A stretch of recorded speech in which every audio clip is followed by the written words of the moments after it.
আল্লাহ নবী বললেন সমস্ত আলেম ধ্বংস হয়ে যাবে, আলেম বরবাদ হয়ে যাবে, আলেম নাস্তে নাবুদ হয়ে যাবে, কেবলমাত্র আমলকারীরাই নাজাত পেয়ে যাবে।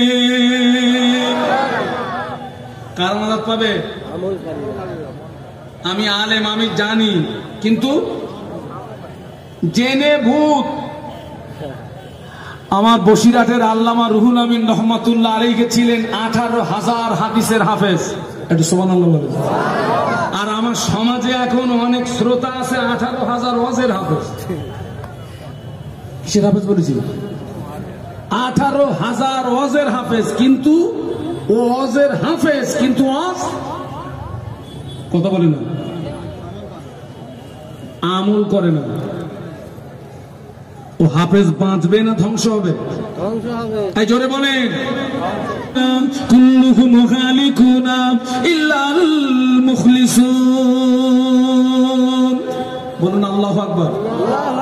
আল্লাহ নবী বললেন সমস্ত আমলকারী ধ্বংস হয়ে যাবে, আমলকারী বরবাদ হয়ে যাবে, আমলকারী নাস্তে নাবুদ হয়ে যাবে, কেবলমাত্র যারা ইখলাসের সঙ্গে, খুলুসিয়াতের সঙ্গে লিল্লাহ আল্লাহকে রাজি করানোর জন্য, আল্লাহকে খুশি করানোর জন্য, আল্লাহকে সন্তুষ্টি করানোর জন্য যারা আমল করবে, ওই আমলকারীরাই নাজাত পেয়ে যাবে।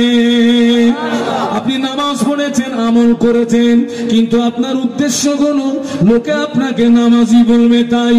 আপনি রোজা রেখেছেন, আমল করেছেন, আপনার উদ্দেশ্য হলো লোকে আপনাকে রোজাদার বলবে তাই। আপনি হজ করেছেন, আমল করেছেন, আপনার উদ্দেশ্য হলো লোকে আপনাকে হাজি বলবে তাই। ওই নামাজি, ওই রোজাদার, ওই হাজিটা ধ্বংস হয়ে যাবে। এই ক্যাটাগরির মানুষ আমার সমাজে আছে না নেই? লোক দেখানো নামাজি, লোক দেখানো রোজাদার, লোক দেখানো হাজি আমার সমাজে গিজ গিজ গিজ গিজ গিজ গিজ গিজ গিজ করছে।